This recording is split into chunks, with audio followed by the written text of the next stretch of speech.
Welcome to Tea with Marie. I'm Marie Yunkin-Waldman, your host, and today we are in Newport, Rhode Island at the 11th Annual Flower Show. This one is called The Pleasures of Summer. And the Flower Show is a benefit for the Preservation Society of Newport County, which uses the proceeds to help keep the lands and restored on the various properties that they have in Newport. So everything is beautiful today, and we're going to go and see some of the displays. We're going to meet people, talk about roses, talk about children working in gardens, all different kinds of things. So come and join us as we go into the flower show and you find out about lots of things about gardening and see all kinds of beautiful things too.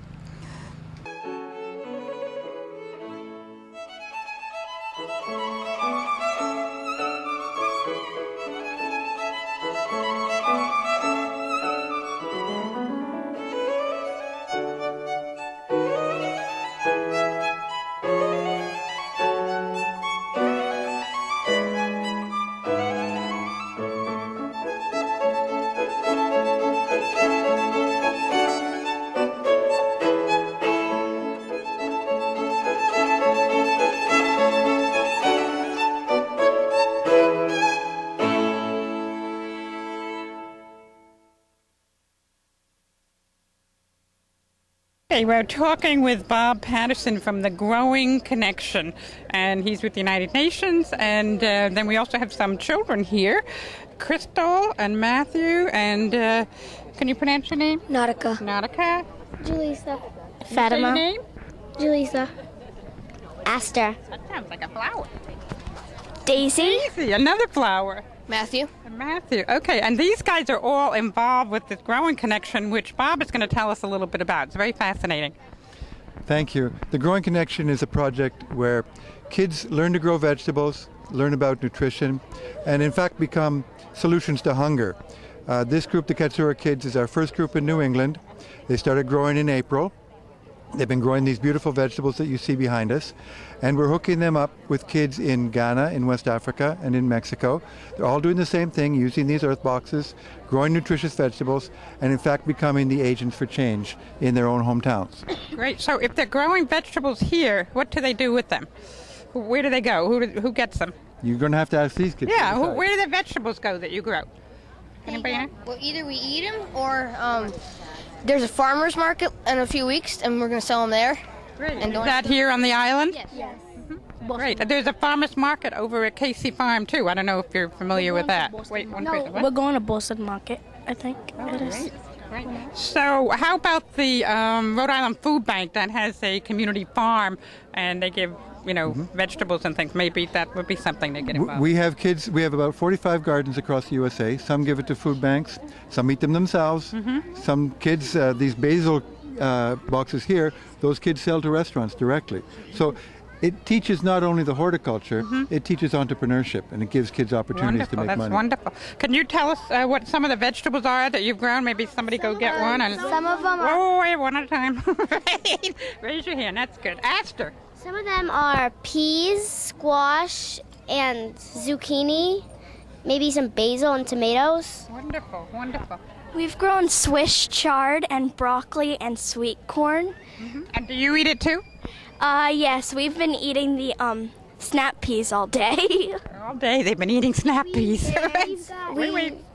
We've eaten... Can you turn just around this way a little bit? Yeah. lettuce and sunflowers. Fatima? We eat blueberries, strawberries. Those are nice fruits to eat. And those are very healthy. Those are good foods. Crystal. And we plant beans. You plant beans? And do you put them in the strings that go up the... Yep. Actually, we've got one of those? Build little terraces. Oh, can your camera get on the beans? Right behind me. And Daisy? And we're growing artichokes. And did you know that the artichoke is the best vegetable you can eat? I love artichokes. Do you dip them in vinegar? Is that how you eat them? How do you eat your artichoke? Not sure, right? Peel the leaves off. Takes a long time to eat artichokes. And are you girls and boys, are you getting a greater appreciation for vegetables? Are you starting to learn to eat more vegetables? Yeah, that's good. That's great. Well, this sounds like you've got some good workers here. Oh, we really do. We're really lucky with this group. And we're going to hook this group up on the internet with groups in Ghana and groups in Mexico so the kids all get to know each other. They share their science. They learn about each other. Who knows? Fall in love. Don't bomb each other. So there is a real Get married, move around the world. That's it. Now we have somebody else over here, too. Let's bring this lady over here. And thank you very much, Bob. Wow, what enthusiasm. That's great. And your name is? Dolly Briggs. And you're the local person that works with this group? Yes, I am. Yes, I am co-chair of the flower show here, and we started our first group, first group in southern New England called the Katsura Kids, and there they are. They did a great job. When did you start that? We started our seeds, it was about Earth Day, actually, and with all that rain and the weather that we had, it was hard growing, hard starting. Great. But they were patient, and they came 2 days a week to my house in the greenhouses, and we planted 24 boxes, and we're introducing it here. And this fair at Newport, this is the first time you've introduced this, right? This is the first time it's been in. This will be the second flower show it's been at, as I understand. Flower show. Is that correct? Great. It was in Chicago in March at the Chicago Flower Show. And now we're doing it here, and we're introducing it into not only just Rhode Island, but southern New England. And this whole project will then head out to Green Animals. That's to wonderful. Get it. So they're not only learning how to connect, they're learning about science, they're learning about healthy food, they're learning about sharing with people around the world. It sounds like a wonderful organization, and thank you very much. Oh, thank you. Thanks very much for your time. And thank you guys for sharing. You're welcome. Good luck with everything. All right. Wave goodbye to the camera.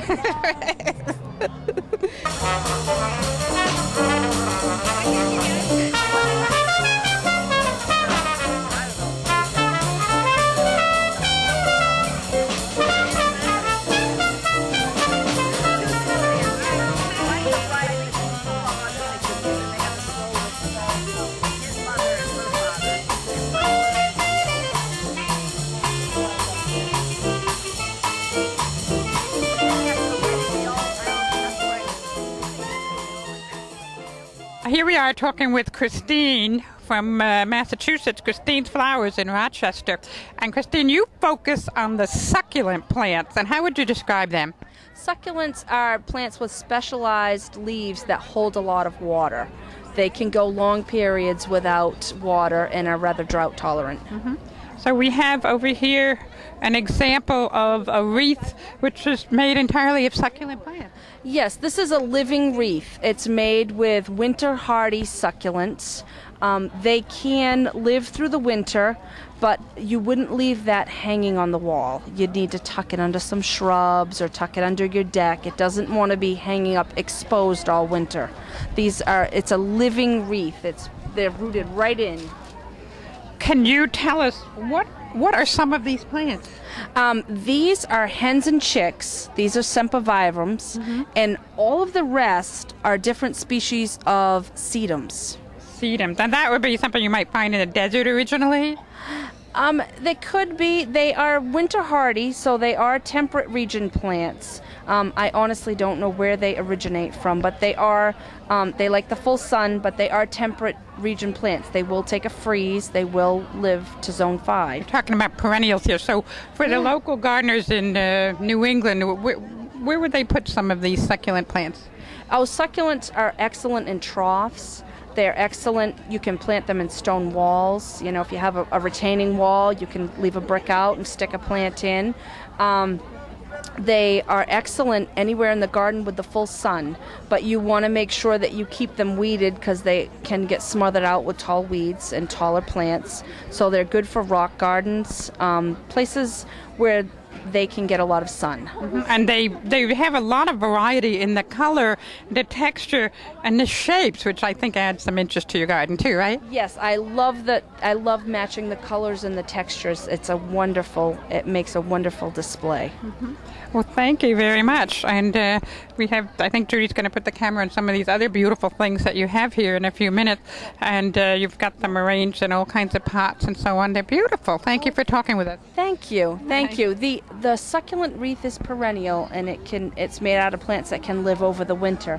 The strawberry jars are tropical succulents. They will not take a freeze. Okay.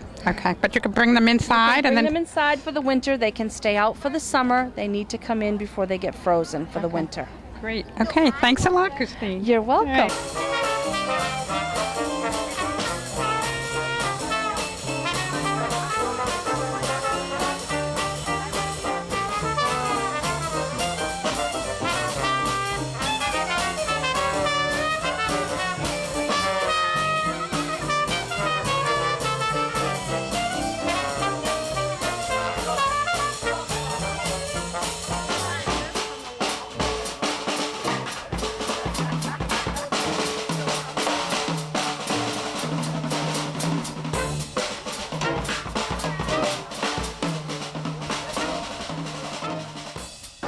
I'm talking with Mr. Michael Shute, who is the past director of the Rhode Island Rose Society. And Mike, you're going to tell us a little bit about roses. I know they've been beautiful this year. I don't know why they're so abundant. The reason they're so well this year, Marie, is that one, we had a very mild winter and the roses didn't suffer for that. Secondly, we had a boatload of rain in the middle of May, as you know, and that was wonderful for the roses, and that was followed by warm weather at just the right time, and the result of that was a fabulous season for roses. So does that mean that we're not going to have as many pests or fungus or anything on the roses, which comes usually in a few weeks, doesn't it? Well, the toughest month to grow roses is the month of July. The blooms have already gone by. We won't see them again until the middle of August. And in July, we get the hot weather, we get the fungus, and we get the bugs. So you're right. We are going to have a problem with those this year. What do we do about it? Well, you can employ chemical products that will eliminate insects and diseases. You can use organic remedies, or you can buy and plant varieties that are resistant to both. Mm-hmm. That sounds like a good idea. That plant varieties, there are more and more that are highly resistant, aren't there? Right. Roses today have never been as good as they are, and the reason for that is the rose growers in California and Texas and Arizona realize that people don't want to spray roses. They want to plant hardy, easy care plants. Mm-hmm. That's great. And do you have a particularly favorite rose, Mike?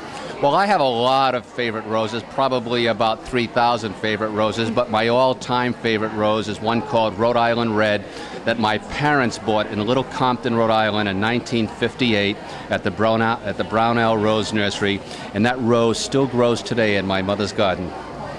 Did they get that from England, or is that from here? No, it was propagated, it was hybridized right here in Little Compton by Walter Brownell and his wife Josephine in the 1950s. Wow, that's wonderful, and it still grows today. Still grows in my mother's and garden. do you have, can you make cuttings or something from it and graft them and put them in your own garden? Well, yes, I do. Every year I will put up 30 or 40 clones of Rhode Island Red, and I sell them, or I give them away to my friends. Mm-hmm. Now, red roses sometimes are different. I know the red roses I have almost look like the Rosa rugosa a little bit, but these red roses that you're talking about, are they fuller, or do they have fragrance? Well, red roses can be fragrant. You'll find that a lot of popular hybrid tea roses are not fragrant, but the issue of fragrance is one that was breeded out of roses during the 19th and 20th centuries in favor of color and form. But that's since been debunked, and now the growers are anxious to breed fragrance back into roses because people love fragrance, and fragrance sells. I find some of the roses around my property are wild roses, or ones that I brought up from Long Island when we used to spend the summers out there, and those have a little fragrance. Yeah. I thought they only had potatoes on Long Island. No, they don't. They have roses, and they have mimosa trees too, right? Because my mother planted mimosa trees. But the very pale pink sort of wild roses along the roadside or the driveway, and they have a very slight sort of cinnamony smell. They're beautiful. They're really beautiful. They are. Wild roses, also called species roses, they bloom once. They're known by their Latin names, and they are very, very disease-resistant and winter hardy. In fact, they're used as rootstock for hybrid roses. That's great. That's great. And what is a good garden rose if somebody were out there and they don't know anything about roses and they just want to start out with roses? Okay, a good garden rose is one that is readily available in local garden nurseries and garden centers, one that has above average disease resistance and insect resistance, and one that you like. Yeah, I one think that that's appeals important. to you, one that has the color and the habit, especially the habit, that will fit your garden. What are these roses right here that match the roses on my dress? Yes, well, that's why I was standing here. But what are they? What's the name of them? That rose is called Bonica. It's a shrub rose. It's a all-American rose selection variety of 5 or 6 years ago. It is bulletproof, and that's why it's so popular. It's easy care. It blooms all summer, and as you can see, it's a delightful color of pink. Great. Thank you so much, Mike. Well, You've thank been you, wonderful. Marie. All right. Thank you. Thank you. This doghouse is a doghouse that anybody would like to be in, obviously, according to the first place ribbon it says here. And they've used sedum and little bird nest and all kinds of unusual things to make the roof of this. And this is just one example of some of the ways that we can recycle various items that we might have around our house or our lawn. And let's look at a couple of other things that we have here. Here are some chairs, which they have beautiful roses on. And this one has a little sort of slip cover thing on the bottom, and the roses are coming out of this. And this is called Summer Whimsy. And then over here we have an old antique tricycle, which has been turned into a little garden display with some lovely yellow flowers. The gerbera daisies are here. And if we look behind here, we find some stopyri and different flowers over there. There's a little bucket there, and I'm sure you have things around your house and around your garden that you can be creative with and put some plants in. And these are just some wonderful examples. There's hibiscus over here in the back, and there's a little wheelbarrow right here, which is one second place. And we can see a variety of different types of plants. There's different textures also, which we can be aware of, like different colors. Can't name all the different plants at the moment, but so these are really great ideas to try in your backyard.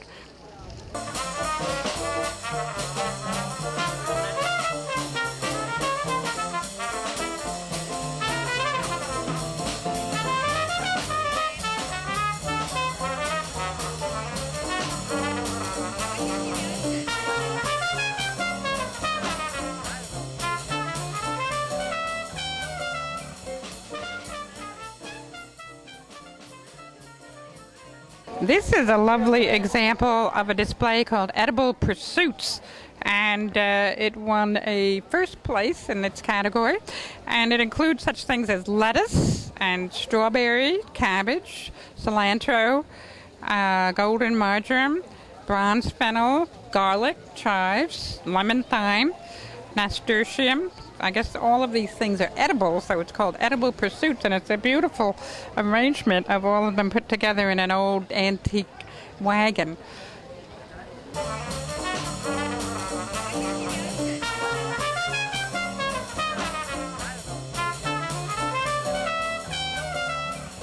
Now we're here inside the Rosecliff Mansion talking with Barbara Horgan and Thomas Nato, and you are both the designers working together, I assume, on this beautiful creation which won first prize. Can you describe a little bit of it, Barbara?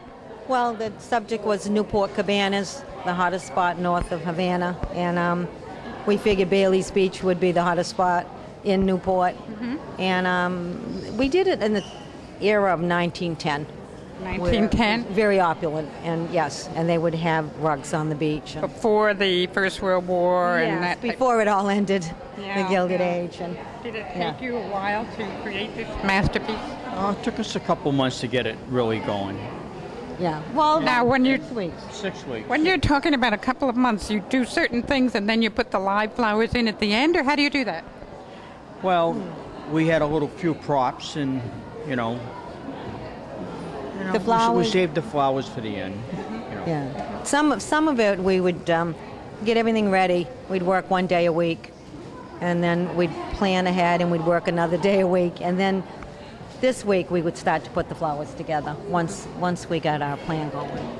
What is the most challenging part for you as designers when you're creating something like this for a big flower show? Well, I would say number one is keeping the flowers fresh. I mean, we're not florists, so we emptied refrigerators, turned them down, and put the flowers in, because hydrangeas are very, very temperamental, and we really had to get them cool. And hydrangeas aren't really naturally in bloom yet. So you put them in. These came from Holland, and there is some that came local. When I say local, it's probably New Jersey, or I'm not sure. They said, but in Boston, we were able to get some of these from a local. And I guess you're crossing your fingers the whole time, right? Yeah. Yes, and we got to come back in the morning and freshen, and then come back Sunday and freshen. So we've still got our refrigerator empty. Variables like the heat and the humidity. Yes, a lot of it, and just getting it all in here. We had 4 cars loaded with all this stuff. Amazing. And then you had to find the things. Did you have people design the canopies? We did. And so on? No, You did? they gave us a canopy. That was our theme, was a canopy in Newport. So they supplied one, and we each got a different color. And then the rest was ours. You couldn't bring in Wonderful. sand or anything. Beautiful. So And I like we the made our colors. own And are they having a little picnic or a little iced tea? Yes, luncheon for 2 on the beach. And we iced get 'em on tea the too, dog. right? Iced tea. Iced tea, because this is tea with Marie. So we course. have to have iced tea. Of course. And I think that I was very attracted to the whole thing, and I saw that initially, of course. Yes, couldn't you just sit there? Yeah. And now you both are from Massachusetts, Right. Yes. and also Newport, I guess. You're Yes, familiar we with have Newport. a spot here in Newport also. Yeah. But this is beautiful, and thank you so much for sharing a few words with us. Okay. Thank you. We had a good time. Thank you.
We're leaving the Newport Flower Show now, and what more appropriate place than this little table set up for tea in the afternoon, for tea with Marie. How beautiful this display is. This was put on by the Rhode Island Wild Plant Society. It won 3rd place, and this tree in the back of me is a flowering willow. Isn't it gorgeous? And then there's bleeding heart and lilies and impatiens. The judges liked the sort of imbalance created by the left-sided placement of the plant material in this particular exhibit. So we really had a good time here at the flower show in Newport at the beautiful grounds of the Rosecliff Mansion. And now it's time to say goodbye. So this is Marie Youngkin-Waldman saying goodbye. Don't forget, keep beauty in your lives every single day, just as we've seen so much beauty today at the flower show. We'll see you next time.